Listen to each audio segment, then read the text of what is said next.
nesse primeiro exercício aqui, ele é um exercício somente de duplicatas descontadas, né? Para apurar o saldo de duplicatas descontadas no final. É um exercício bem simples, tanto que não é feito o ajuste a valor presente das vendas a prazo, e aí é mesmo só calcular juros. Na maioria dos casos, duplicatas descontadas são juros simples, então acredito que realmente vocês não tenham tido maiores problemas com esse exemplo. No 2 também é um exercício de duplicata descontada, só para você ver a questão do desconto em si, quando o cliente paga, quando o cliente não paga. Então, a operação de desconto e duplicata, ela é uma operação de crédito, né? Então, isso significa que no momento que a empresa realiza uma operação dessa natureza, ela está assumindo o risco de que, se o cliente não pagar, ela é responsável por esse pagamento. Então, é um contrato entre a empresa e o banco. Então, por esse motivo, se o cliente não pagar, a empresa é responsável. A duplicata, ela vai servir apenas de garantia, digamos assim, não garantia, mas ela é utilizada como forma de pagamento da operação, tá? Tanto que antigamente, né, logo quando eu entrei na faculdade, há uns 10, 13 anos atrás, duplicatas descontadas eram uma conta de ativo, era uma conta redutora de clientes. E aí, depois, com a questão da primazia da essência sobre a forma, a essência da transação deve prevalecer sobre sua forma jurídica, e em relação à convergência às normas internacionais de contabilidade, observou-se que, na verdade, quando a empresa realiza uma operação de desconto e duplicata, ela está realizando uma operação de crédito, então não faz sentido ser uma conta redutora de clientes, mas sim uma conta de passivo, tal qual uma conta de empréstimo, uma conta de financiamento. Então, depois dessa mudança, duplicata descontada, passou a ser uma conta de passivo. Tanto que logo quando mudou, né, você ia falar com contadores mais antigos, você sabia logo quando você pegava um balanço de um contador novo, né, novo no sentido de atualizado, novo mesmo de recém-formado e tudo mais, e quando você pegava o balanço de um contador que já tinha um certo tempo de mercado, que não se atualizava, e você via notariamente essas diferenças. E nessa questão 2 era também justamente para ver a questão da apropriação dos juros. O exercício 3 fala de um empréstimo pós-fixado, ele é atualizado pelo IGPM, mais juros de 1% ao mês. Muitos empréstimos, operações de crédito, de maneira geral, são atualizadas dessa forma. Um indicador, e aí pode ser o IGPM, pode ser o IPCA, pode ser o INCC, né? Depende do tipo de operação ou, né, do próprio indicador que está sendo utilizado na operação. Em geral, quando é financiamento de obra, quando as construtoras vão buscar crédito junto a instituições financeiras, em geral, pode ser, dependendo do tipo de negociação, seja pelo INCC ou pelo IPCA. O IGPM, ele é muito para aluguel. Acho que recentemente vocês acompanharam nos noticiários que o IGPM, agora na pandemia, nos últimos 12 meses, ele acumulou uma variação de 32%, acho que foi ou foi em março do ano passado a março desse ano, ou foi de abril, não lembro exatamente, mas saiu aí em vários noticiários. E muito se questionou, né, a questão de quem recebe aluguel, ou de quem que seja locatário ou locador, a questão do IGPM como base dos aluguéis, porque o IGPM, ele teve esse boom, né, essa grande variação em função da alta do dólar, porque o dólar, ele tem um alto impacto na variação desse indicador. E aí, consequentemente, na pandemia, o dólar teve esse aumento também, então o IGPM foi lá para cima. Então, eu vou sempre ter uma operação de crédito pós-fixada quando eu tenho algum indicador dessa natureza, seja a taxa Selic, seja IGPM, IPCA, INCC, que é um indicador que eu não conheço naquele momento da operação. O empréstimo, ele é digamos assim, fixo no sentido de é vinculado a esse indexador. No entanto, eu não consigo dimensionar a variação dele para o futuro. Claro, com base no que ocorreu nos últimos 5 anos, eu consigo ter uma noção. Porém, o cenário econômico ele pode mudar drasticamente. Por exemplo, na construção civil, que normalmente os financiamentos imobiliários são com esse tipo de indexador, estava acumulando 4% ao ano nos últimos tempos, né? 4, 5, no máximo. Agora, de outubro para cá, já acumulou 8% ao ano. Então, significa que quem imaginava que a pandemia iria ocasionar isso, né? O aço subiu consideravelmente. Os insumos da construção civil, de modo geral, subiram. Então, o indexador, o INCC, que contempla toda essa variação, seguiu o mesmo direcionamento. Então, eu sei, por acaso, se eu estou comprando uma casa, né? Quem faz financiamento Minha Casa Minha Vida ou qualquer outro tipo de financiamento imobiliário, normalmente é vinculado pelo INCC. E aí, se o INCC sobe, o seu valor a pagar também vai subir. Então, nesse caso, a gente tem variação monetária, variação monetária ativa ou passiva, que eu acredito que isso tenha ficado claro para vocês com as aulas. Então, eu tenho um empréstimo ou um financiamento pós-fixado quando eu tenho aquele indexador, mas eu não consigo dimensionar quanto que ele vai, como que ele vai se comportar durante o prazo dessa operação de crédito. Nesse caso aqui, IGPM mais juros de 1%. Então, o IGPM vai ser a variação monetária, né, a correção, digamos assim, do dinheiro, do valor do dinheiro ao longo do tempo, e os juros, despesa financeira. Então, somente com a variação do IGPM é que eu consigo calcular os juros. Ficou claro para vocês o que é variação monetária ativa, o que é variação monetária passiva, quando ela existe?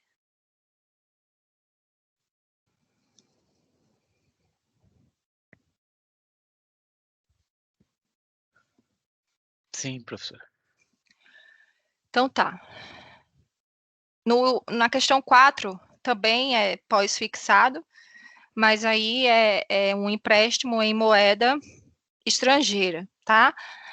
Segue a mesma lógica do exercício anterior, só que a variação da moeda estrangeira, seja dólar, seja euro, eu vou tratar como variação cambial. E aí, os juros da operação eu vou tratar realmente como despesa financeira. Ao invés de eu ter a variação de um indexador, que no caso anterior era o IGPM, aqui a variação da moeda, moeda estrangeira, no caso, o dólar, mas o raciocínio também é o mesmo, tá?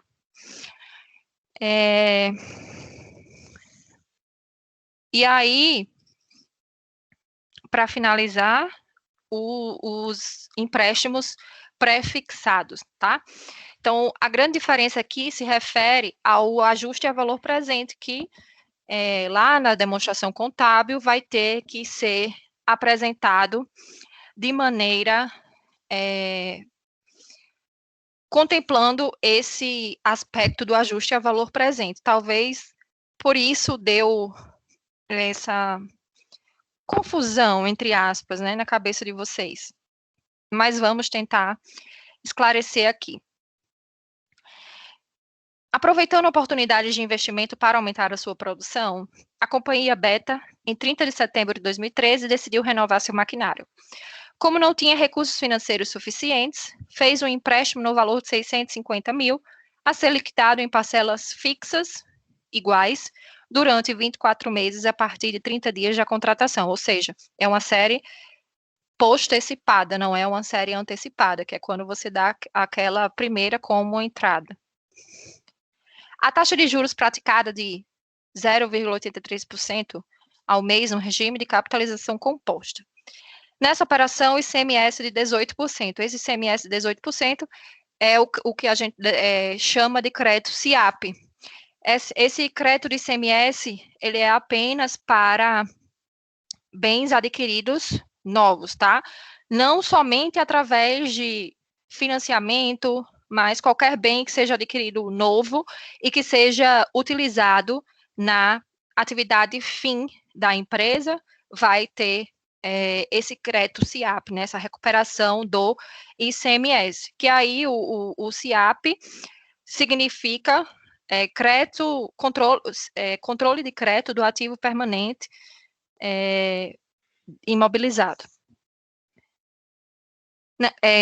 No encerramento do exercício, em 31 de dezembro de 2013, pede-se o valor da prestação e o valor dos juros. Aqui, eu coloquei a tabela de amortização somente para vocês entenderem, né, como que ela é formada. Mas como que eu calcularia aqui o valor da prestação? Eu tenho todas as informações aí necessárias para calcular o valor da parcela.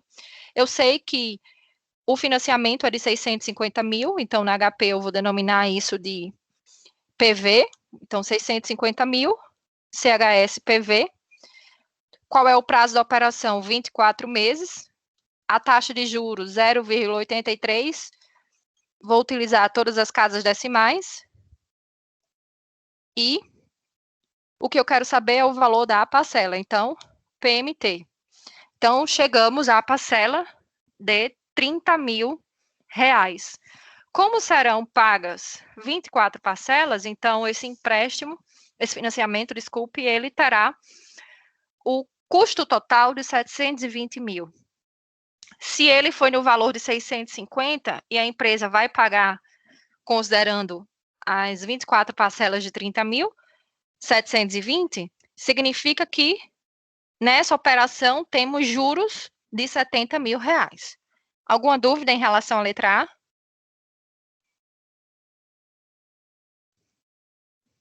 Não, professora. Tá.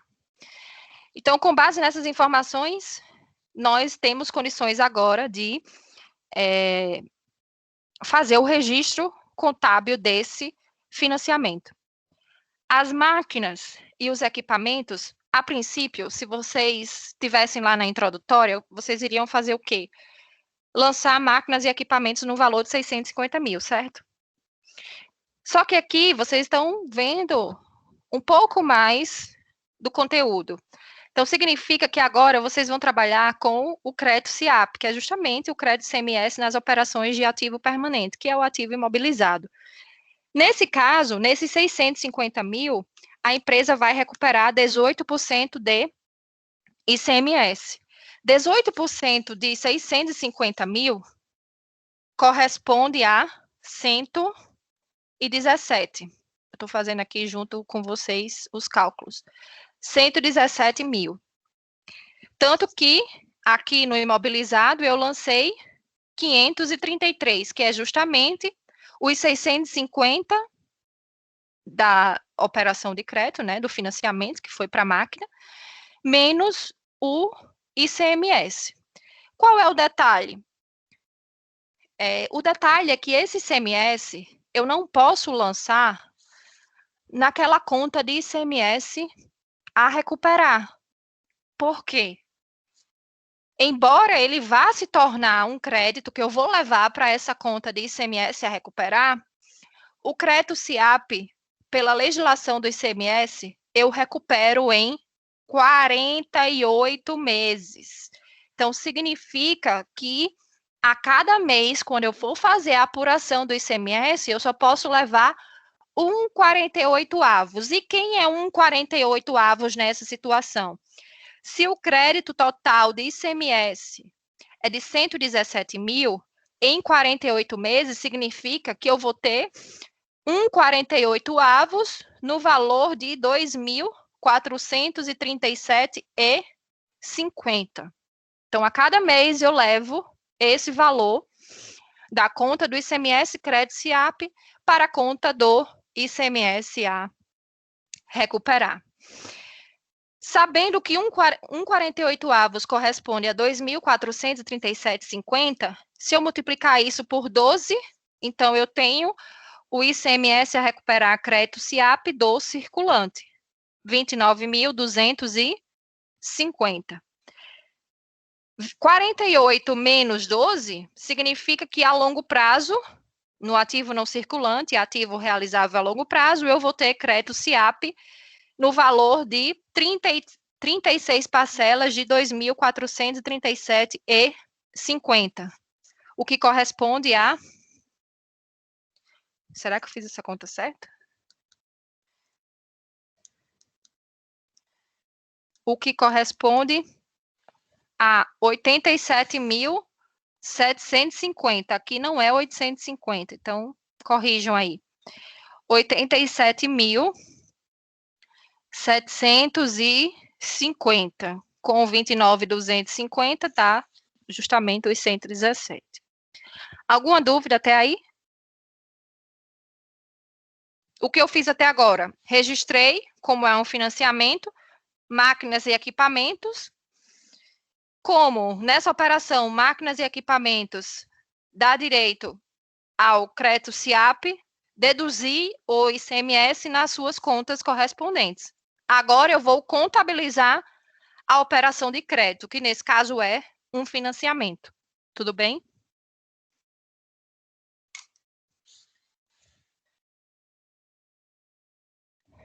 Como vocês viram acima, serão pagas 24 parcelas de 30 mil, ao longo de 24 meses. E aqui nós temos os juros, a taxa de juros da operação, tá? Juros totais da operação de R$70 mil. Então, serão pagas 24 parcelas de 30 mil. 12 parcelas ficarão no circulante, 12 parcelas ficarão no não circulante. Passivo, circulante, financiamentos a pagar 360 mil. Passivo, não circulante, financiamentos a pagar também 360 mil. Se esse empréstimo ele fosse pós-fixado, acabaria aí. Não acabaria porque os débitos e os créditos, né, do ICMS da máquina não coincidem com esse valor aqui do financiamento. Justamente porque está faltando contabilizarmos os juros. E aí que vem o detalhe. Juros no circulante, pela tabela de amortização, seriam os juros das 12 primeiras parcelas. Isso aqui dá muito mais que 18 mil. Então, por que não é esse valor? Não é esse valor justamente em função do ajuste a valor presente. Como que eu sei os juros que eu vou alocar ao passivo circulante na conta redutora do financiamento? Essa conta de juros a apropriar, ela é uma conta redutora de financiamentos a pagar. Então, significa que no balanço patrimonial vai estar lá pelo valor líquido, né, da operação. Para achar o valor dos juros do circulante, e, consequentemente, a diferença será do exigível a longo prazo, o que é que eu faço? O ajuste a valor presente dessas 12 primeiras parcelas, tá? Então, 30 mil CHS PMT, 12 N, a taxa de juros da operação 0,83, vou utilizar todas as casas decimais. Na hora que você faz o ajuste a valor presente dessas 12 parcelas que estão no circulante a valor presente, utilizando a taxa de desconto da operação, vocês vão encontrar o valor presente de R$ 341.200,37. Se esse é o valor presente das 12 primeiras parcelas, e a empresa irá pagar 360 mil, correspondente a 12 parcelas de 30, então significa que R$ 18.799,63 são juros a incluir como juros a apropriar no passivo circulante, ok? Se eu sei que os juros totais da operação correspondem a 70 mil, a diferença estará no exigível a longo prazo, 51.237. Essa também foi uma mudança que veio com a adoção do CPC 12, que é o CPC de ajuste a valor presente. Então, não só as contas de ativo, mas as contas de passivo também, elas devem ser, quando o efeito do dinheiro ao longo do tempo ele for relevante, elas devem ser trazidas a valor presente. E aí as contas de empréstimos, financiamentos, duplicatas descontadas, elas têm, pela própria natureza da operação, essa condição, né? Então, sempre vou trazer a valor presente. E aí, isso também foi uma mudança de grande impacto, porque costumava-se alocar no circulante os juros das 12 primeiras parcelas.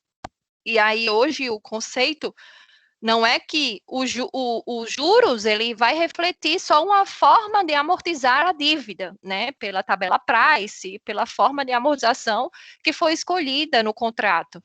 Pode ser, esqueci como é o nome daquela tabela que o SAC, né? Sistema de amortização constante, a tabela price, que é a parcela fixa.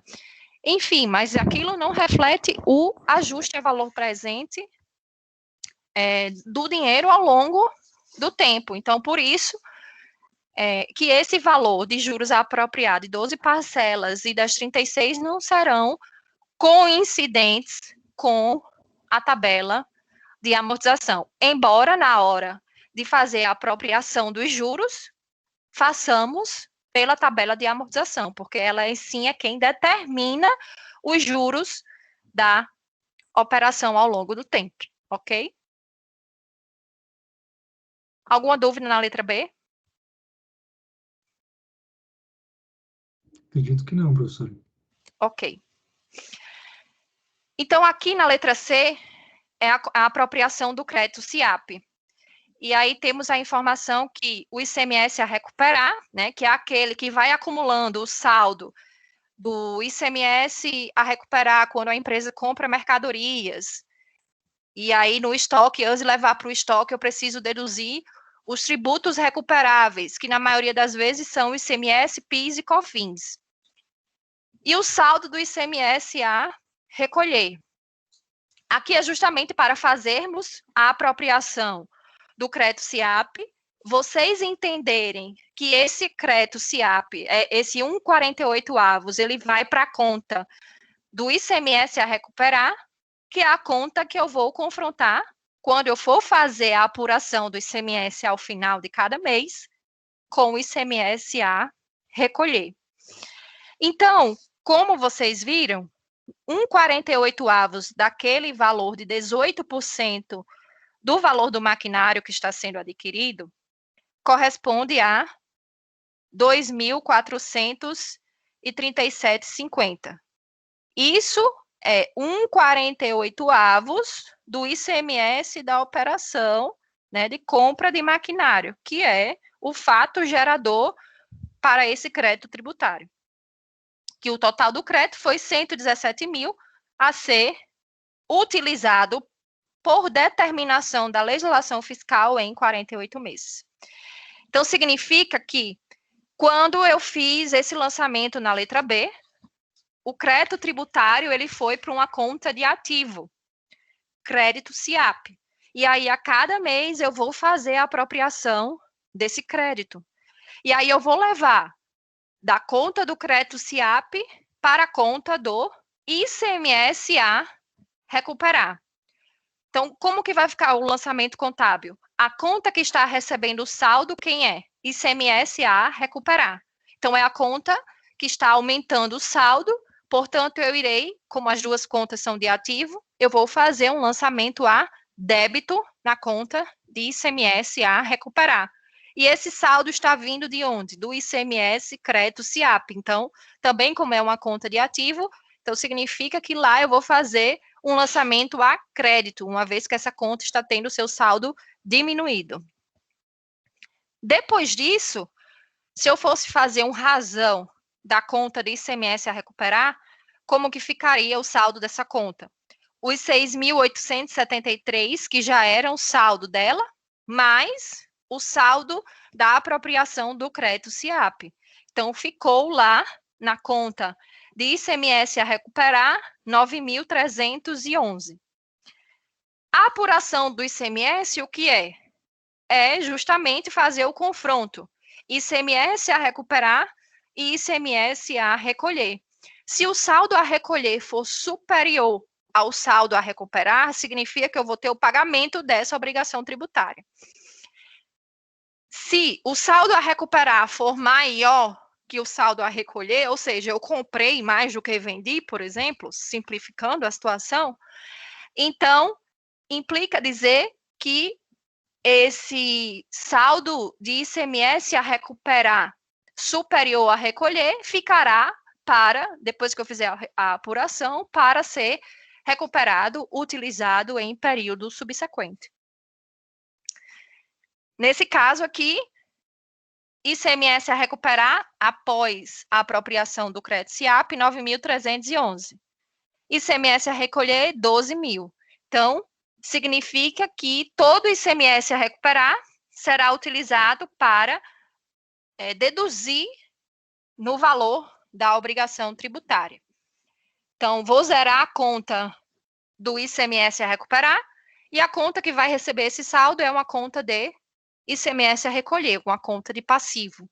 As contas de passivo, elas diminuem a débito e aumentam a crédito. Então, se eu estou levando, aqui fica talvez um pouco confuso, porque é um crédito tributário utilizando para ser deduzido de uma obrigação fiscal. Então, imagine que você tem uma obrigação de 12.000, mas você tem um crédito fiscal de 9.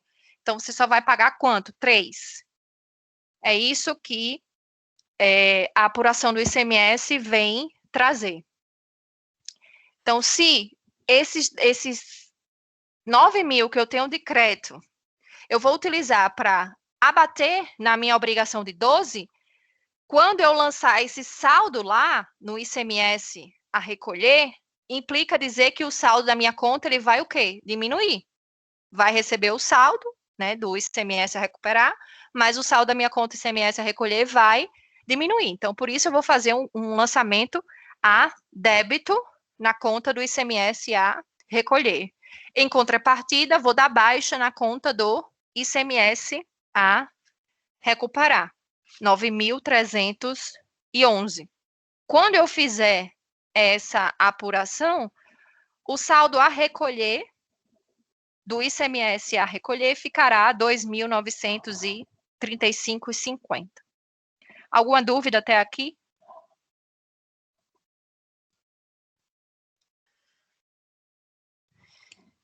Na letra D, nós vamos fazer a apropriação dos juros, tá? A apropriação dos juros, o que é? Reconhecer aqueles juros a apropriar, que agora parte deles serão convertidos em despesa financeira no resultado.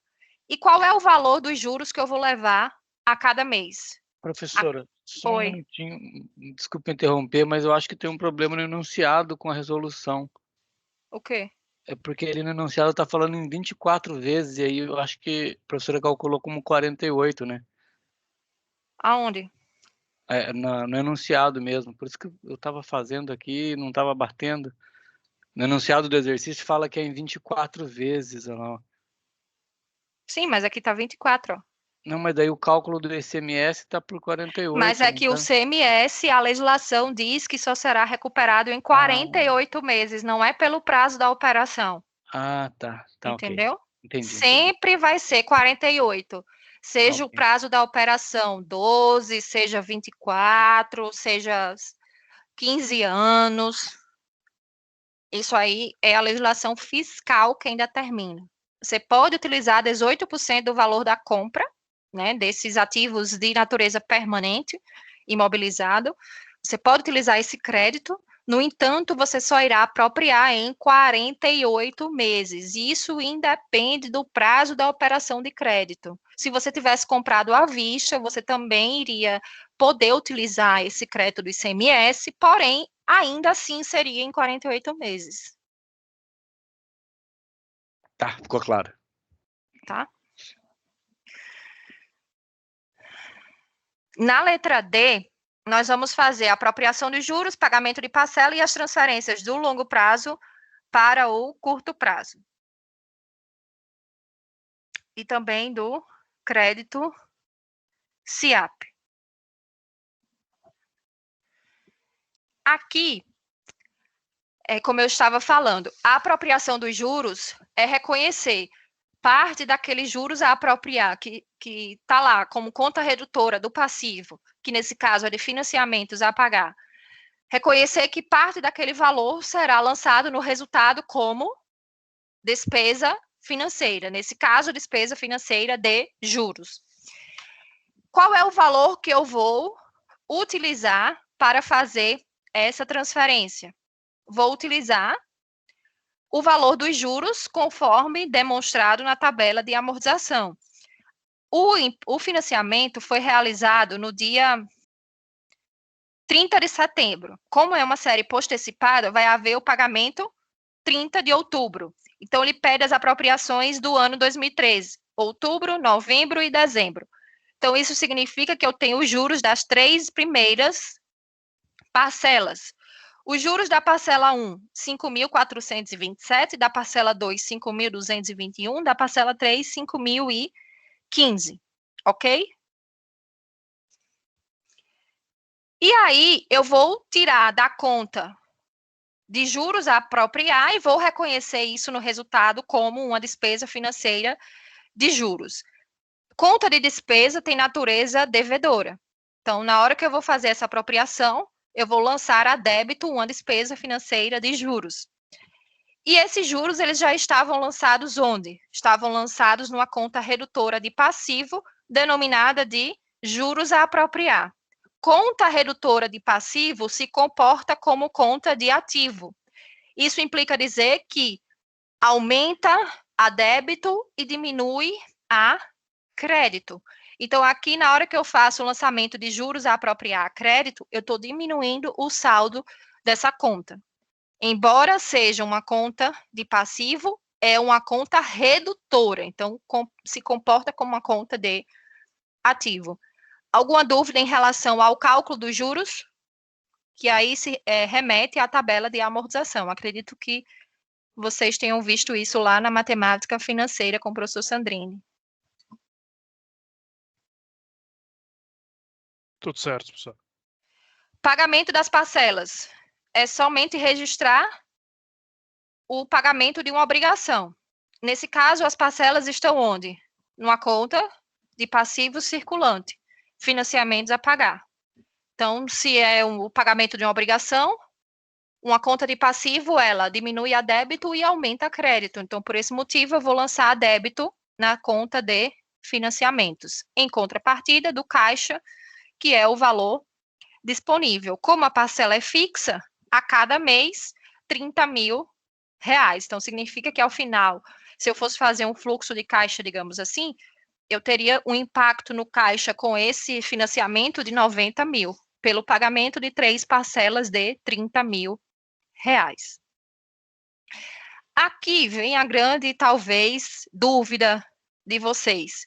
Não na transferência das parcelas, nem do crédito SIAP, porque o valor é o mesmo, mas sim com os juros. Uma coisa que eu quero que vocês entendam é o seguinte: nós temos, inicialmente, 12 parcelas no circulante, no passivo circulante, e 12 parcelas no passivo não circulante. Isso aqui vai ajudar o entendimento de vocês para fazer essa transferência de juros do não circulante para o circulante. talvez a grande dúvida de vocês foi como que eu estou transferindo do não circulante 5.427 de juros, se 5.427 são os juros da primeira parcela. São os juros da primeira parcela conforme a tabela de amortização, né? Que foi o que nós apropriamos aqui. Eu vou mostrar o motivo pelo qual foi feito isso e depois, de uma forma bem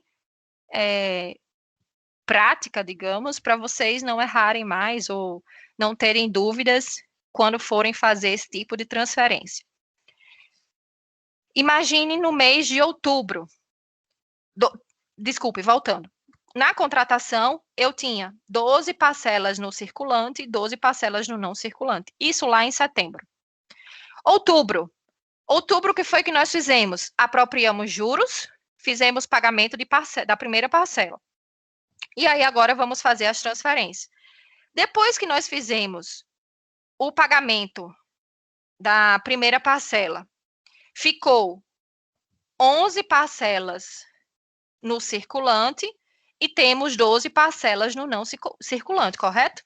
De modo geral, antes nós tínhamos 24 parcelas e agora nós temos quantas? 23. Porque uma já foi paga, uma já venceu. Para alocarmos os juros do não circulante para o circulante, que é esse o lançamento da transferência, transferido a conta de longo prazo para a conta de curto prazo, devemos ter em mente o seguinte raciocínio. No passivo circulante, teremos não são os juros, o ajuste a valor presente referente às 12 primeiras parcelas do financiamento. De forma bem simples, desconsidere saldos. O ajuste a valor presente das 12 primeiras parcelas mudou no ato da contratação para o mês de outubro? Vocês acham que sim ou não? Vou melhorar a pergunta. Inicialmente, nós fizemos o ajuste a valor presente das 12 parcelas. O que é fazer o ajuste a valor presente das 12 parcelas? Você tem 30 mil como parcelas que você vai pagar ao final de cada mês, tem uma taxa de juros e tem um prazo. Na hora que você lança isso na HP, sendo 30 mil PMT, a taxa de desconto de 0,8349 durante 12 meses, o valor presente é de R$ 341.200,37. A pergunta é, o ajuste a valor presente dessas 12 primeiras parcelas de 341 mil, ele é o mesmo no ato da contratação e no mês de outubro, por exemplo? Sim. Sim.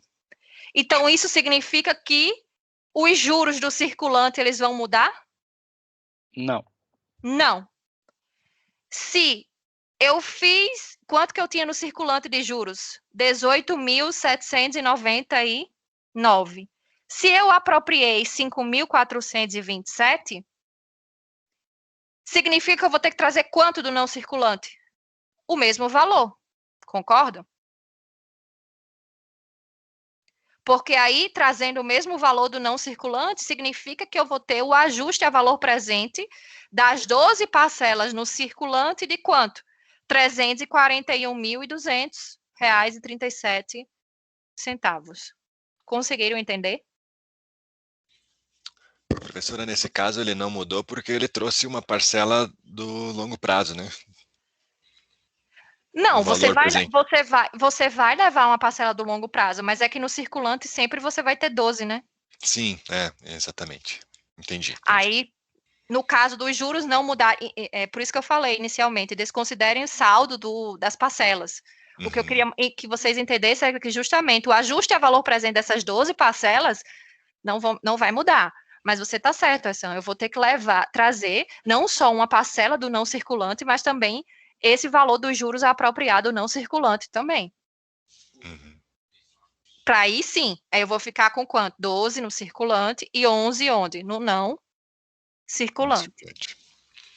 Entendi, professor. De modo que ao final dos 12 últimos meses, tudo será o quê? Circulante. Então, o que é que eu quero? Qual é a dica? A dica é, fez o ajuste a valor presente das 12 primeiras parcelas, esse valor do circulante de parcelas e de juros, ele não vai ser alterado ao longo do tempo, nesse caso aqui. Então, significa que o valor dos juros no circulante vai ser o mesmo para o mês de outubro, para o mês de novembro, para o mês de dezembro, aqueles 18.799.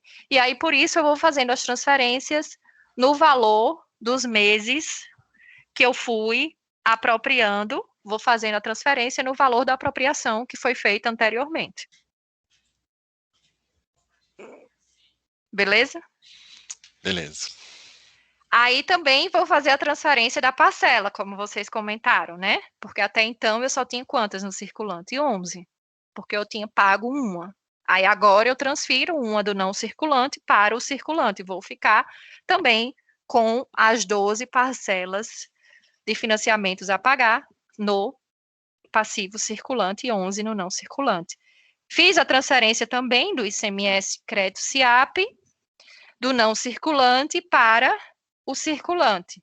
Nesse caso, do ICMS crédito SIAP, eu vou ter 12 no circulante e agora 35 no não circulante. Lembrando que é a legislação fiscal quem estabelece que o prazo para apropriação desse tipo de crédito fiscal é de 48 meses. E aí, aqui fazendo a demonstração de como ficaria os encargos financeiros a apropriar o crédito SIAP no mês de dezembro. Eu vou ter, ao final do mês de dezembro, eu já vou ter pago quantas parcelas? 3. Então, aquelas 24 parcelas que a empresa tinha inicialmente de dívida, digamos assim, agora elas são de quantas? 21. E aí, 12 no circulante e 9 no não circulante. Percebam que os juros no circulante, ele é o mesmo, né? Tanto no início da operação, como agora, né? Ao final do mês de dezembro. Ele só vai diminuir a partir de quando? A partir do 11º mês. Não a partir do 11º mês, desculpe. Quando faltar 11 meses para a operação ser encerrada, né? Digamos, depois de 12 meses, quando eu tiver só tudo circulante, não tiver mais nada no exigível a longo prazo, de juros a apropriar, nem de financiamentos a pagar, daí eu vou fazer só o quê? Só apropriação, porque eu não vou fazer mais o quê? Transferência, porque já vai estar tudo onde? No circulante. Aí esse saldo começa a diminuir, mas enquanto eu tiver saldo no não circulante e eu for transferindo do não circulante para o circulante, o saldo de juros, ele vai ser esse mesmo valor, correspondente aos juros de 12 parcelas. E aí, se eu fosse fazer o razão depois dessas apropriações e transferências, vocês iriam ver que eu teria juros no exigível a longo prazo de 35.536, sendo o total 630 mil, que correspondem a 21 parcelas de 30 mil reais, e juros apropriados 54 mil. Se eu quisesse mesmo saber se estava certo o valor dessas contas, qual seria uma forma de calcular? O ajuste a valor presente, só que agora de quanto? Das 21 parcelas que correspondem ao saldo total da operação, né? Considerando essa situação. Então, como é que eu faria? 21 CHE, não, desculpe. 30 mil CHS PMT, eu estou dizendo que a empresa vai pagar parcelas de 30 mil reais. 21N, ou seja, durante 21 meses, a taxa da operação de 0,83.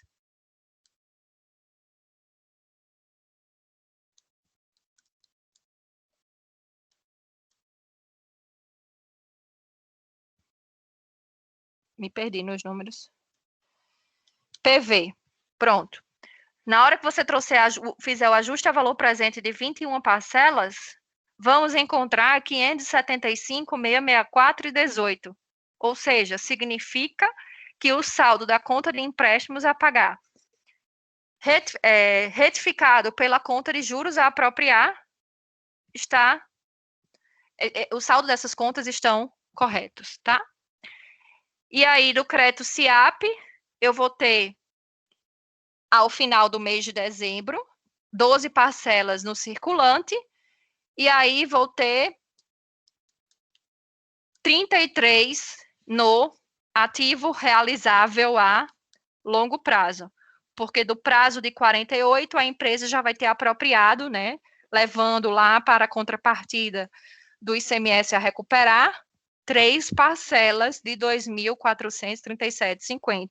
Lembrando que esse valor corresponde a 1,48 do crédito fiscal, que foi de 117 mil.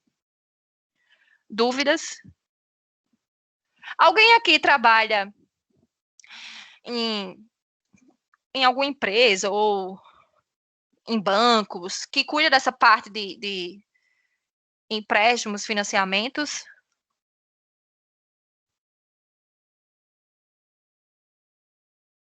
Não? Ninguém? Acho que não, professor. A meta é essa por enquanto, mas por enquanto não. Teve uma vez que eu fui fazer consultoria numa empresa, era um mercado, eu ainda não estava aqui no Paraná, não.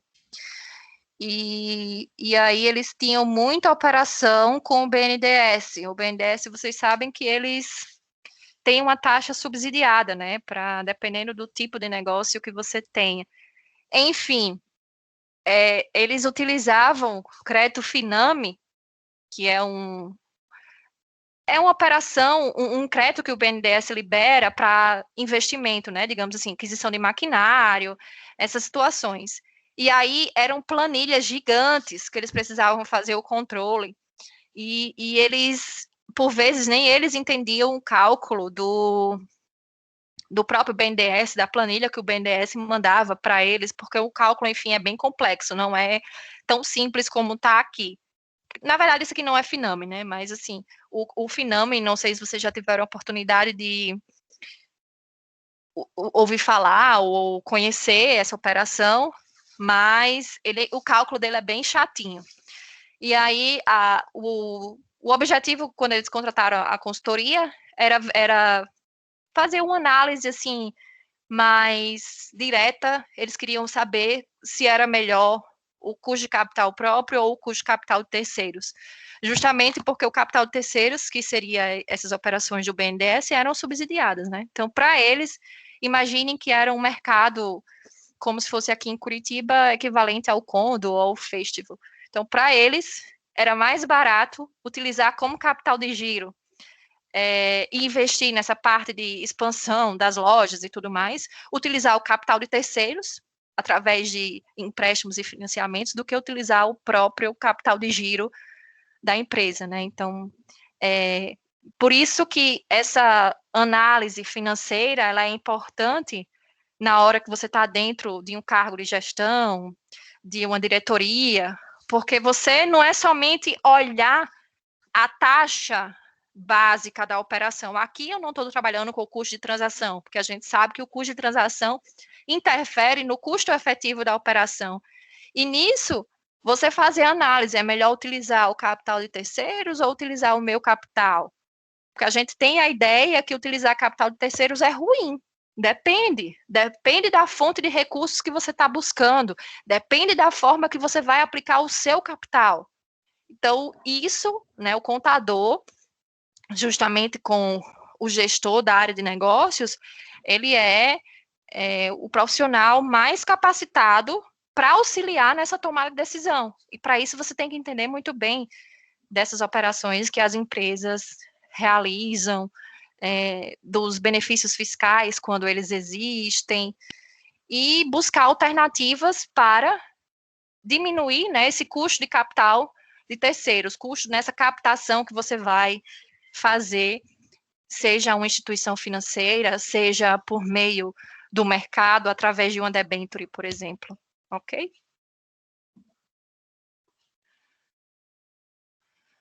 Podemos ir para a questão 6?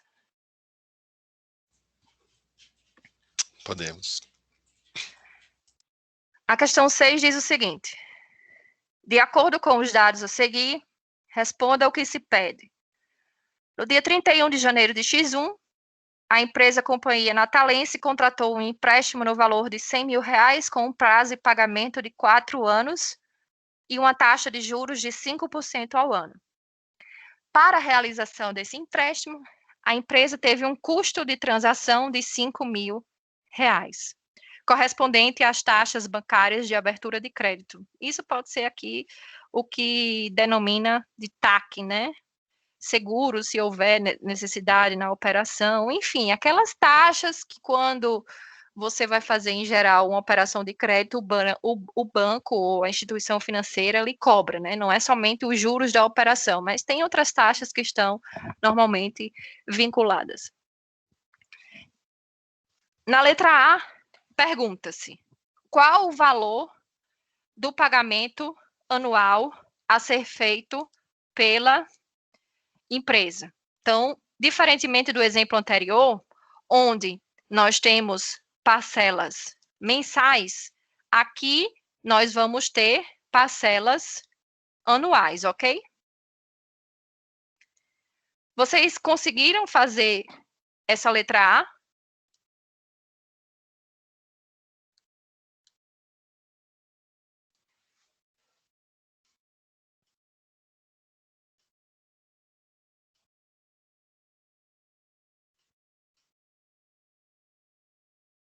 Tentaram ou não?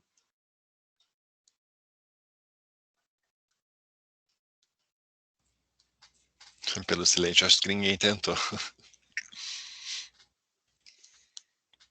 Bem, então vamos fazer. O valor da parcela, ele quer saber o valor da parcela, né?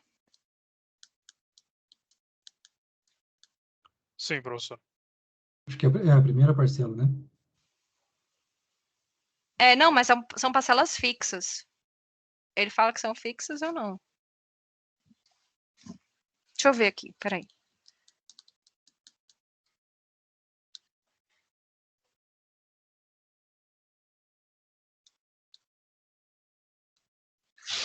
Então, vamos lá.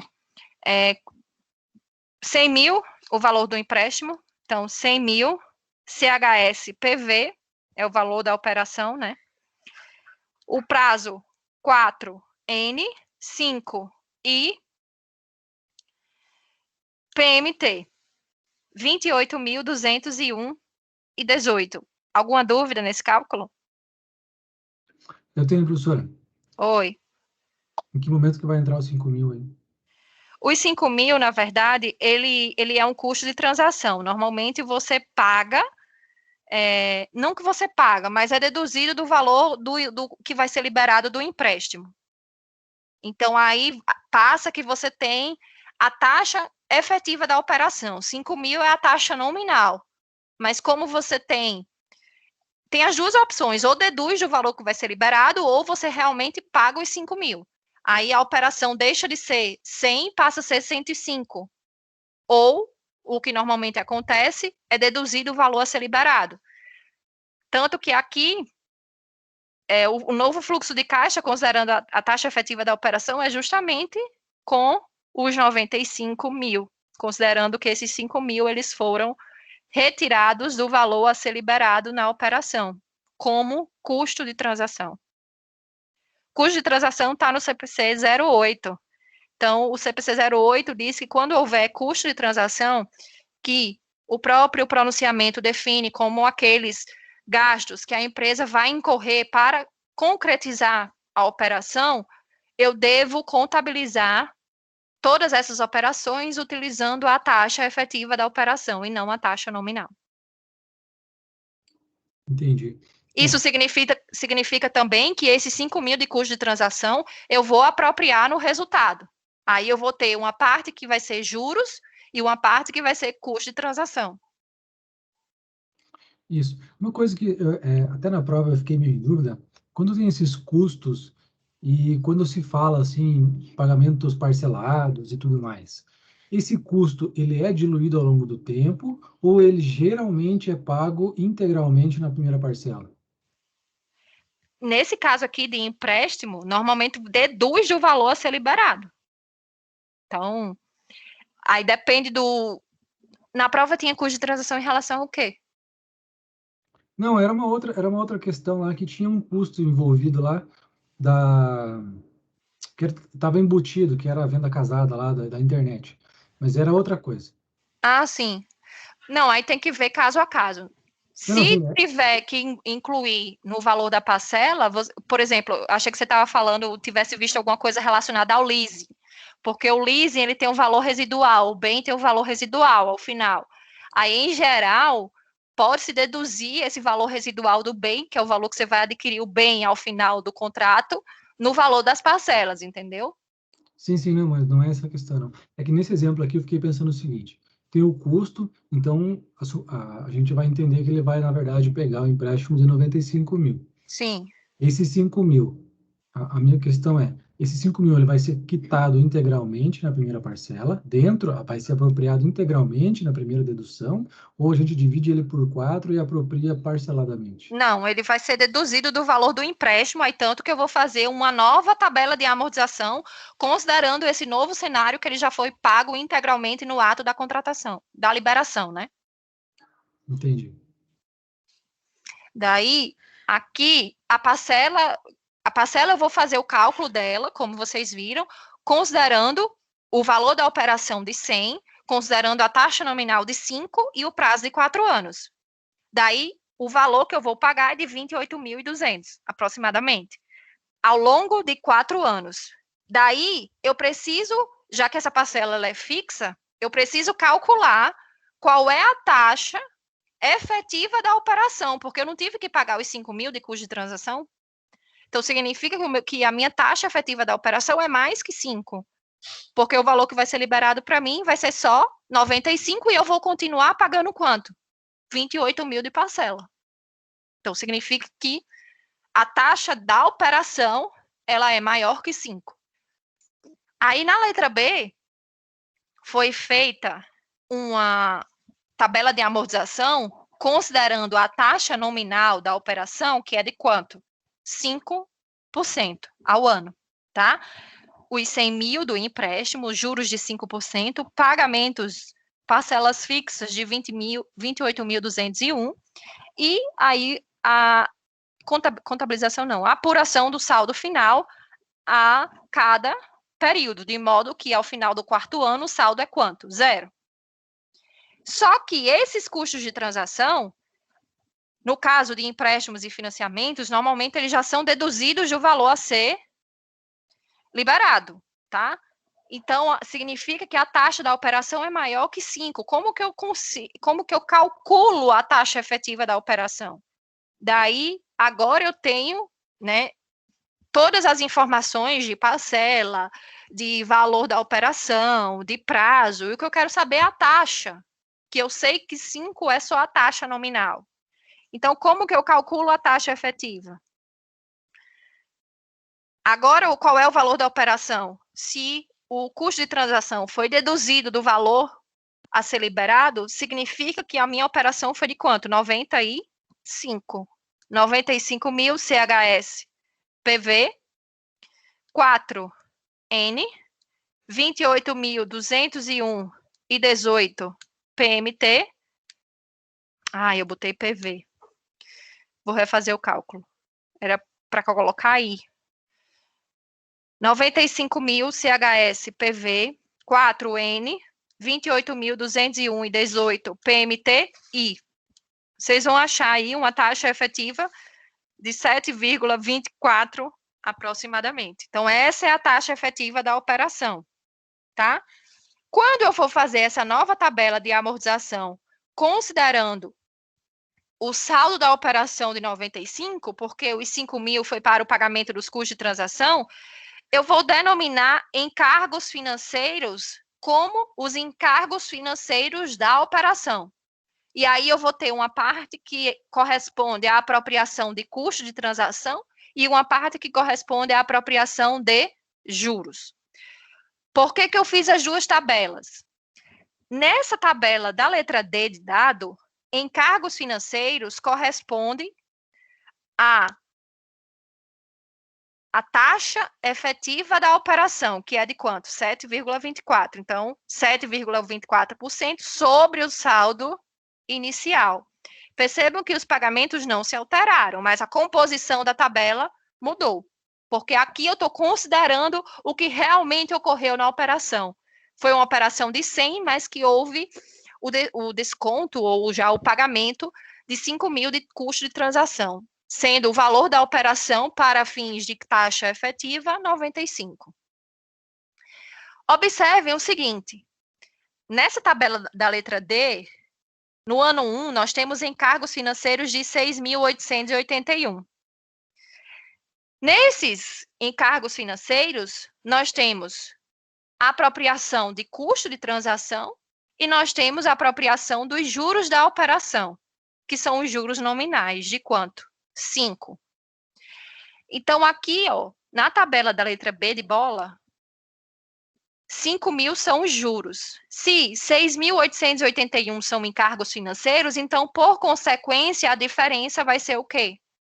Custo de transação, que eu também preciso apropriar no resultado, mas não como despesa financeira, mas sim como custo de transação. O impacto no resultado, seja do custo de transação, seja dos juros, é o mesmo. É uma despesa financeira. Porém, eu tenho que alocar cada evento, né, cada parte assim, que compõe essa operação numa conta específica, para que eu tenha relevância da informação contábil. Porque não seria muito mais fácil colocar tudo no resultado como despesa financeira, independente de ser custo de transação ou juros? Lançava lá numa conta genérica, despesa financeira. O impacto no resultado é o mesmo. Só que eu não teria relevância na informação contábil, porque eu não estaria sendo específico em cada uma dessas situações. E hoje, o que mais a estrutura conceitual fala é na questão da relevância da informação contábil, da representação fidedigna do patrimônio, e isso, todos esses pontos vieram justamente para reforçar esses aspectos da estrutura conceitual, tá? Aqui eu não... eu fiz. Eu vou pular para a letra F, só para que vocês entendam uma coisa.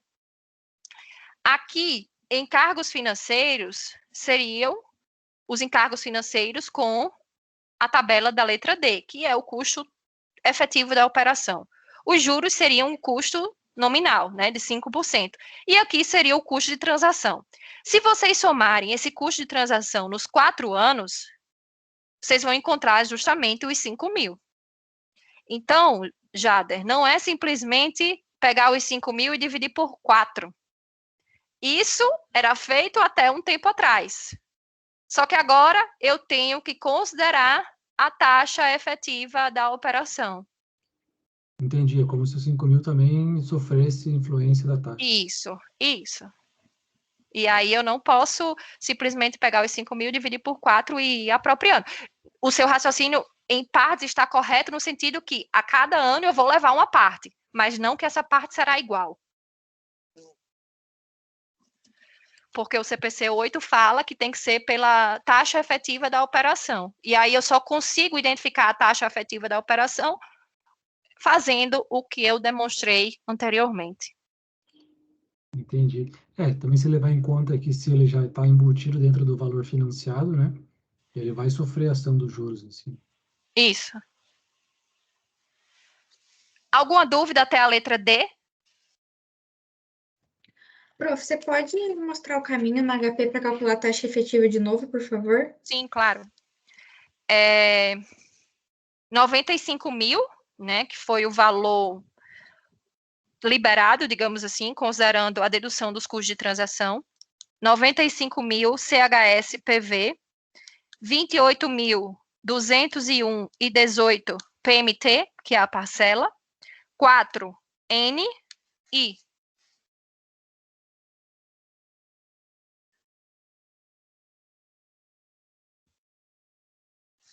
Nossa, não consegui calcular, deu erro na calculadora. Tem alguma função na tua HP ativa?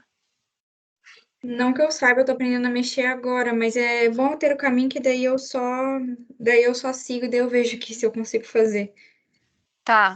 Tenta Beleza. depois você tá com a física, né? Ou tá com online? Tô com a física. Depois tenta na online para ver se dá, porque aí de repente pode ser alguma configuração, às vezes ativa dia, mês e ano, ativa a tecla G7, que é o Gbegin, né? Began. E aí muda tudo, porque se você tiver com essa série, com essa tecla G7 ativa, ele está dizendo que é uma série antecipada, como se você pagasse a primeira já no ato da contratação. Aí vai mudar todo o cálculo. Porque é como se, vamos imaginar, você não estivesse financiando 95, mas sim 95 menos aquela parcela de 28. Aí talvez seja alguma configuração assim que, de repente, você não esteja conseguindo ver, mas está ativa. Beleza. Só para confirmar, é o valor 95 mil CHSPV, aí a taxa, não é a taxa, aquele valor que a gente 28, a parcela. A 28, parcela, PMT, e daí 4N e a taxa. I. Certo? Porque a taxa que é o que você quer descobrir. Beleza, obrigada. De nada. Então, na letra E, ele fala o seguinte.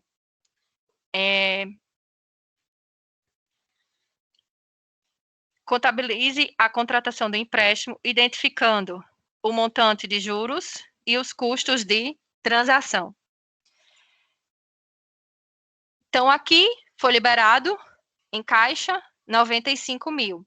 Percebam que eu utilizei a nomenclatura não de juros a apropriar, mas de encargos financeiros a apropriar. Porque encargos financeiros a apropriar vai incluir o quê? Os juros da operação e os custos de transação, ok? E aí, em contrapartida, empréstimos a pagar. Como são parcelas anuais, então implica dizer que eu vou ter uma parcela no circulante e 3 parcelas no não circulante, no exigível a longo prazo, tá?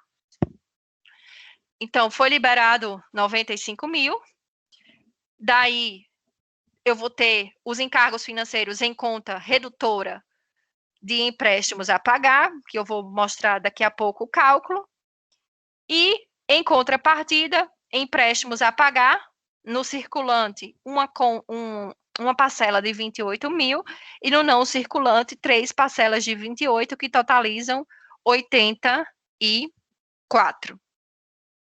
Vamos ao cálculo, né, dos encargos financeiros a apropriar no circulante. Imagine aquele mesmo raciocínio que eu falei a vocês no exemplo anterior. Pensem que aqui nós temos que incluir os juros, fazer o ajuste a valor presente, né? Não é nem os juros, fazer o ajuste a valor presente dessa parcela de 28 mil. Essa parcela de 28 mil será paga ao final de 12 meses, não é uma parcela anual? Se essa parcela fosse paga hoje, não é isso que o ajuste a valor presente faz? Quanto que seria o valor dessa parcela? Então, aqui, para saber quanto que eu vou lançar em juros a apropriar, no circulante, eu vou seguir esse raciocínio. Então, 28.201,18 CHSFV. CHSFV por quê? Eu estou considerando que esse valor será pago ao final de 12 meses, uma única vez. N, qual é a taxa efetiva da operação? Aquela que nós calculamos aqui, 7,24. Vou utilizar todas as casas decimais. Se trouxermos a valor presente esse valor, vamos encontrar R$ 26.296,33. E aí, a diferença entre o valor do PMT, de 28.201,18, significa que eu vou ter, como encargos financeiros a apropriar no circulante, 1.904,85. Aqui, nessa situação, ela é a tabela de amortização ao contrário. Mas não é válido para o exemplo anterior, porque no exemplo anterior, eu tenho várias parcelas no circulante, que são 12, né? Porque as parcelas são mensais. Nem sei, na verdade, se não seriam a soma das 12. Nem fiz a conta. Mas eu acho que não. Se alguém tiver curiosidade, soma aí. Não, não é, esquece. Pessoal, só um minuto, que minha bateria tá acabando. Eu vou botar aqui para carregar. Só um minuto.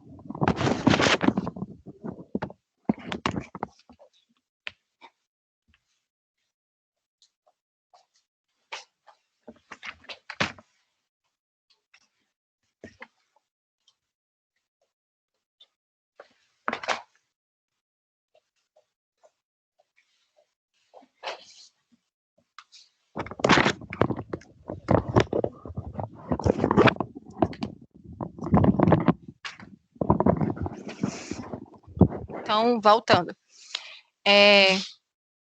Nesse caso aqui, da questão 6, quando eu for lançar, vocês entenderam o cálculo do ajuste a valor presente dessa parcela do circulante? A metodologia eu entendi, professora, só não entendi por que a professora trouxe o valor presente. Porque pelo CPC 12, de ajuste a valor presente, todos os itens, sejam de ativo, sejam de passivo, eles devem ser trazidos a valor presente. Vocês lembram que fizemos isso com as provisões? Deve ser feito isso com as receitas. Quando o efeito do dinheiro ao longo do tempo for relevante, eu tenho parte de uma receita que é de vendas, outra parte de uma receita que é financeira. Então, o próprio CPC diz que esse ajuste deve ser feito. Se você olhar o manual de contabilidade, no capítulo 19, eu acho, que trata dos passivos desse tipo de operação, ele também diz que essas operações devem ser trazidas a valor presente. Tá. Eu entendo que realmente tem que trazer valor presente, mas nesse caso, a professora está assumindo que ele contratou dia 31 de janeiro e está emitindo o balanço de 31 de janeiro, é isso? Nesse caso, ele contratou em 31 de janeiro, e eu estou fazendo aqui o lançamento da contratação do empréstimo, no dia que ela fez. No dia mesmo, no dia da Isso. contratação. Ah, tá. Eu Agora entendi. contratei hoje e imagine o seguinte, contratei hoje o empréstimo e vou pagar em 4 parcelas anuais. Quando que vai ser o próximo vencimento? Não é daqui a um ano? Isso. Não, então, agora eu entendi. É que eu pensei que a professora estava fazendo isso já no final do exercício. Não, eu ainda estou contabilizando desculpa. A operação. Entendi. É porque foi meio lento o negócio, né? São muitos cálculos, aí acaba que... Acho que eu me perdi aqui no tempo ali. Não, mas contabilize a contratação do empréstimo, identificando o montante de juros e os custos de transação. Beleza? Beleza, obrigado, professor. Então, trazendo essa parcela no ato da contratação do empréstimo, que vai vencer daqui a 12 meses, temos que será lançado no passivo circulante de empréstimos a pagar 28.201, sendo 1.984 de encargos financeiros. Como encargos financeiros é uma conta redutora de empréstimos, essa diferença, né, vai ser justamente, essa diferença não, na hora que eu pegar os 28 menos o 1.904, vai ser justamente o valor presente dessa parcela com vencimento daqui a 12 meses, porque são pagamentos anuais, são parcelas anuais, né, o vencimento dessa operação. Sabendo que os encargos financeiros da operação são juros de 12.804,72 e custo de transação de 5, e se eu sei que 1.904,85 está no circulante, implica dizer que 15.899,87 são encargos financeiros a apropriar no passivo não circulante, tá? Que vai ser justamente a soma desses 3 aqui, do ano 1, 2 e 3. Na hora que eu for fazer a apropriação, né? Alguma dúvida?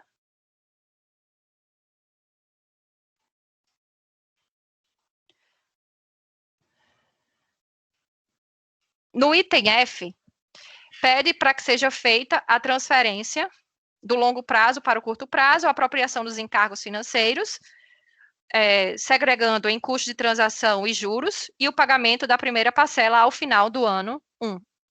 Então, essa tabela da letra F foi onde eu mostrei que, com a aplicação da taxa efetiva da operação e sabendo qual é a taxa nominal, nós temos condições de segregar custo de transação e juros, tá? Por que que nessa letra F pede para fazer a transferência inicialmente, ao invés de fazer a apropriação? Se vocês olharem, de acordo com a taxa efetiva da operação, eu devo apropriar encargos financeiros de quanto no resultado? 6.881.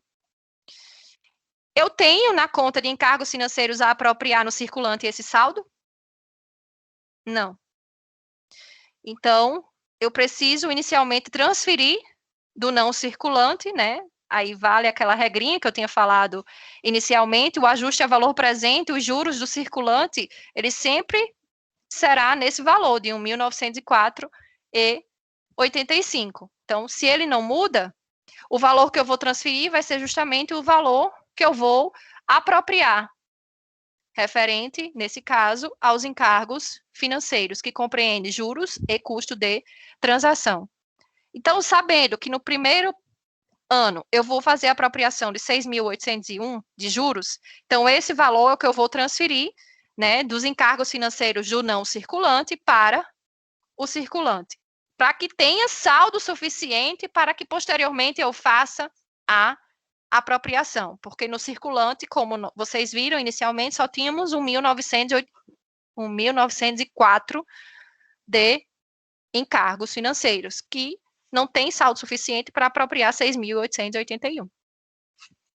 Fiz a transferência dos encargos financeiros do não circulante para o circulante, fiz a transferência da parcela. Agora, eu tenho condições de fazer a apropriação dos encargos financeiros, que compreendem juros e custo de transação, e também o pagamento da parcela. Quando vocês conseguem visualizar, ou melhor, entender a utilidade dessa tabela de amortização, fica mais fácil compreender a forma que será contabilizada. Então, os juros, eles vão ser contabilizados no resultado como despesa financeira, considerando a taxa nominal da operação. Então, despesa financeira de juros. E os custos de transação, eles vão ser contabilizados no resultado também como uma despesa financeira, mas ela é uma despesa financeira de um outro tipo, do tipo de despesas bancárias ou custo de transação, quando houver, né, essa conta específica. E esses juros e esses custos de transação, eles vieram da conta de encargos financeiros a apropriar, lá do circulante. Depois que eu fiz isso, quanto que ficou o saldo da conta do circulante de encargos financeiros? Tinham 1.984.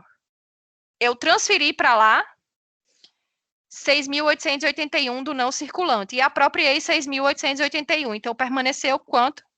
1.904, que corresponde ao ajuste a valor presente de uma parcela. Que, após fazer o pagamento dessa parcela aqui, né, de 28.201, eu vou ter quantas parcelas ainda a pagar? 3.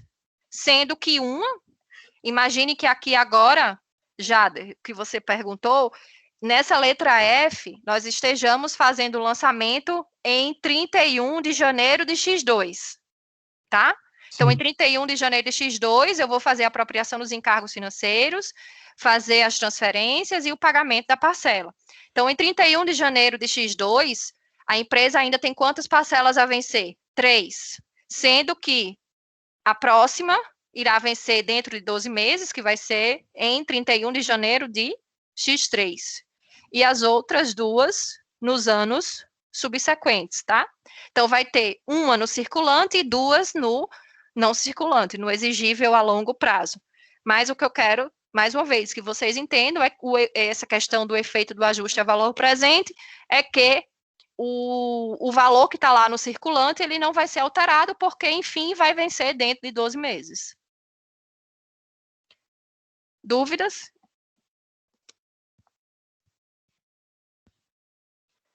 Na letra G, pergunta o saldo de empréstimos a pagar e encargos financeiros a apropriar ao final do ano 1. Ou seja, ao final do ano X2, né? Sim, ao final do ano X2. Então, eu vou ter uma parcela a ser exigida em X3, né? Ou seja, dentro dos próximos 12 meses, os encargos financeiros a apropriar dela, o 1.904, pelo ajuste a valor presente. No não circulante, percebam que aquele saldo que inicialmente era de 84, agora ele é de quanto? 56, porque uma das suas parcelas já foi transferida para o circulante, e a do circulante inicialmente foi paga. Juros a apropriar, encargos financeiros a apropriar, desculpe, 9.018. Se eu quiser saber se realmente a composição dessas minhas contas a composição está correta, como que eu faço a comprovação do cálculo? No caso, são 28.000, o valor da parcela, 28.201,18, CHS, PMT, 3N, ou seja, nos próximos 3 anos, a taxa efetiva da operação, utilizando todas as casas decimais e PV. Vocês vão encontrar o valor presente aí na HP de 73.680,41, indicando que a composição das nossas contas está correta. Alguma dúvida?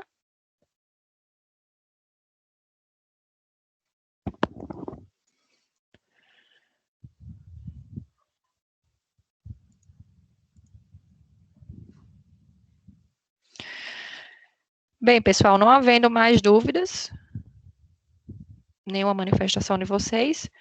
Professora, Oi. Eu tenho uma dúvida sobre os vídeos lá que eu queria esclarecer. Teve um exercício lá, o exemplo 2, e ele tinha...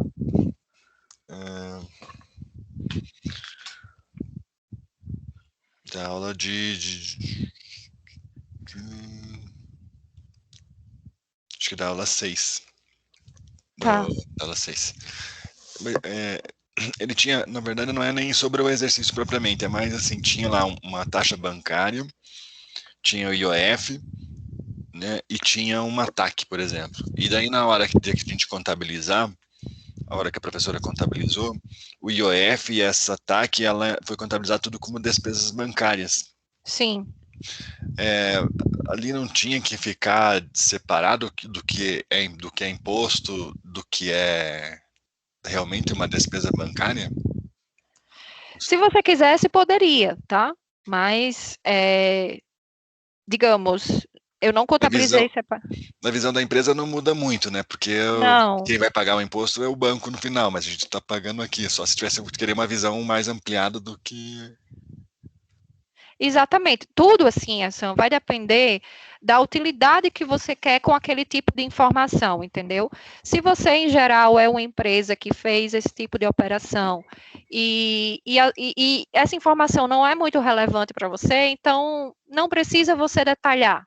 Mas já se, por exemplo, você é um gestor, você trabalha num banco, né? Você é um gestor de banco, aí você quer saber quanto você tem de, no caso para o banco, esse imposto, né, vai ser contabilizado também no resultado, mas o que para a empresa é uma despesa bancária de juros, para o banco é uma receita financeira de juros, concorda? Uhum. Então, isso aí, se você, dependendo do tipo de operação, se você quiser detalhar para uma maior utilidade da sua informação, você pode detalhar também. Vai depender muito do que você espera com aquele tipo de operação. É igual, por exemplo, receita de vendas. Se você só tem um produto, o teu portfólio é um produto, não faz sentido você ter receita de vendas do produto A, do produto B, do produto C. Agora, se você tem vários produtos, imagine um mercado, se ele fosse criar também uma receita de vendas para cada produto que ele tem. Então, ele tem que segregar em grupos menores. Receita de vendas, produtos de limpeza. Receita de vendas, açougue. Receita de vendas, entendeu? Mas, claro, isso muito mais para fins gerenciais do que para fins de divulgação. Porque, como vocês viram ao longo das aulas aí que eu mostrei para vocês, as notas explicativas das empresas, lá não vem muitos detalhes. Justamente porque se você quiser mais detalhes, você vai na nota explicativa que tem aquele assunto. No balanço, em geral, está bem enxuto, né? Bem condensada essa informação. E até mesmo, às vezes, na nota explicativa não tem muitos detalhes, né? Desse tipo de informação assim. E aí você precisaria ir realmente para uma informação mais gerencial. Nesse nosso caso lá, que eu até abri aqui o material que você falou, o exemplo que você citou, no caso é um título de 20 mil que foi descontado 2 meses antes do seu vencimento, né? Aí tem a taxa administrativa de 140, o IOF adicional e os custos de transação, não é isso? Isso. Deixa eu ver aqui como foi. Você está falando da contabilização. No final, o IOF e essa tarifa foram contabilizadas juntas, né, como uma despesa financeira. Sim, é porque, na verdade, eu coloquei justamente o custo de transação, para a empresa, o que é que, digamos assim, o que foi que você, ao descontar uma duplicata, perdeu, digamos, no sentido de o que é que você tentou negociar aí, a taxa da operação, que foi a taxa de juros, né? A taxa administrativa e o IOF, isso aí já é meio que padrão. Então, por isso que eu coloquei lá como uma despesa bancária, mas você está certo. Interessante a tua preocupação, porque, às vezes, você trabalha na área?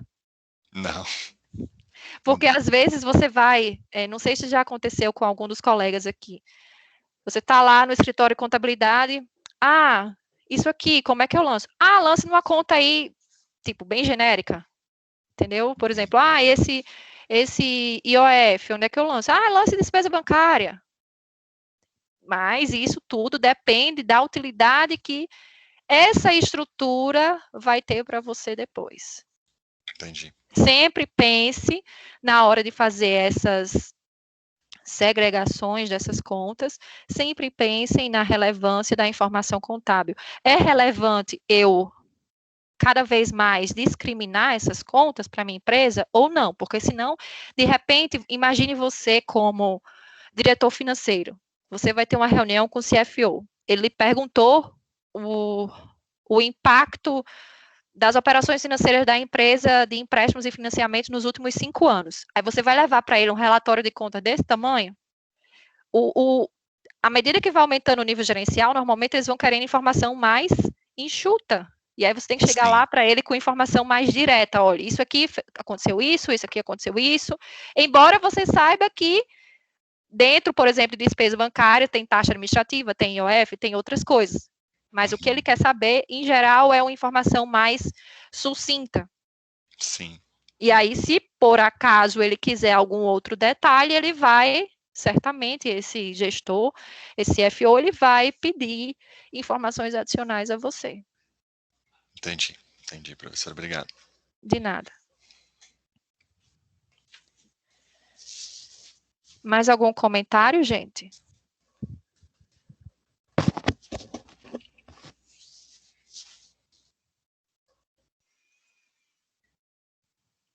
Bem, pessoal, coloquei para vocês a videoaula de debêntures, tá? Dando uma prévia aqui. Uma debênture, na verdade, é uma operação de crédito que a empresa faz, no entanto, ela negocia esse título em mercado, em bolsa de valores. São títulos regulados pela CVM, registrados também na CVM. E aí, de uma forma bem sucinta, não sei se vocês já tiveram curiosidade de buscar sobre o assunto, pesquisar sobre isso, mas uma debênture, quando a empresa emite uma debênture, ela está solicitando uma operação de crédito, um empréstimo, por exemplo.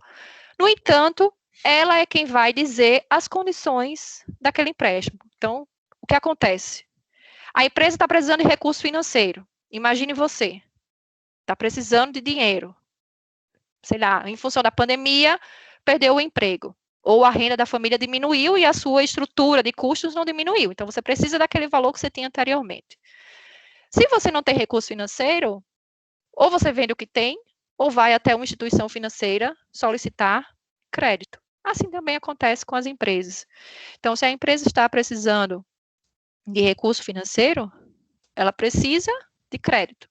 Ela pode ir a um banco, solicitar empréstimos e financiamentos, que foi o que nós vimos, e aí o banco é quem vai dizer, olha, eu faço esse empréstimo, mas eu vou cobrar uma taxa de tanto, ou faço esse financiamento, mas eu só faço no prazo tal.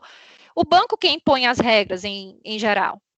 No caso da debênture, e aí ela precisa ser uma companhia aberta, né, uma sociedade anônima, e aí ela vai dizer, olha, eu estou precisando de crédito, mas aí eu vou emitir títulos. E nesse caso, esse título é uma debênture. E aí, no caso da debênture, é a empresa, no caso, é o tomador do crédito, que é a companhia que está precisando de recurso financeiro, quem vai determinar, olha, eu vou pagar essa debênture em parcelas anuais durante 5 anos, a taxa de remuneração é tal, ou o indexador é tal. Então, o debenturista, que é quem vai adquirir esse título, ele já sabe quais são as regras do jogo, digamos assim. Como que a empresa vai pagar, quando vai pagar, se são juros semestrais, se são juros somente anuais, enfim. É um contrato entre duas partes, onde a parte que está buscando o crédito é quem vai dizer como vai pagar. E aí o debenturista, essas debêntures, algumas delas são convertidas em ações, outras não. E aí vai depender muito do tipo de debênture que está sendo emitida. Hoje eu não trouxe as notas explicativas, porque, enfim, desconto de duplicados, operações de empréstimos e financiamentos são operações que, em geral, vocês já conhecem bastante, né? Mas na próxima aula das debêntures, eu vou mostrar a vocês as notas explicativas das empresas, para vocês terem uma noção de como que as empresas divulgam esse tipo de informação, tá? Então, a debênture é isso. Então, enquanto para a empresa que emite é um passivo, porque ela está realizando a operação de crédito, para a empresa que adquire ou para pessoa física que adquire, isso é um tipo de investimento. E aí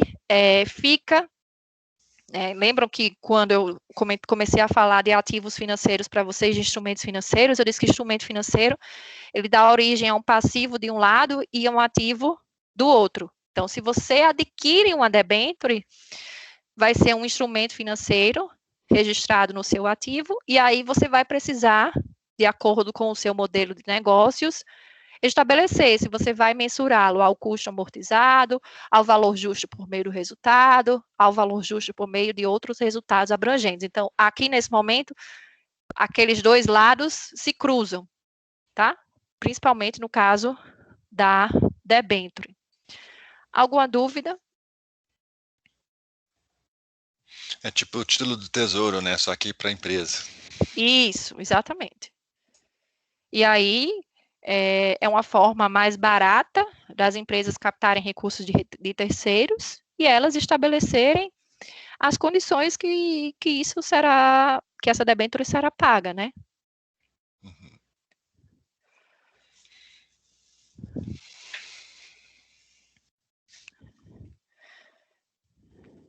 Dúvida, gente? Então, assistam lá a videoaula de debêntures. Na quarta-feira, nós teremos esse mesmo encontro, né? No caso, nem lembro se é 9... No horário que está lá no cronograma, acho que é 9 horas ou é 8h30. Acho que 8h30 é só mais na frente, que eu estava olhando outras aulas. Enfim, acho que no horário, no cronograma para a nossa aula de quarta, nós iremos nos encontrar aqui. Vocês farão atividade de frequência referente a empréstimos, financiamentos, desconto de duplicatas e a debênture, tá? Então, boa noite, boa semana e até quarta. Boa noite, Boa professor. noite. Boa viagem, professora. Obrigada. Vou sair de 5 graus para 29. Quero só ver como vai ser isso. Coisa boa.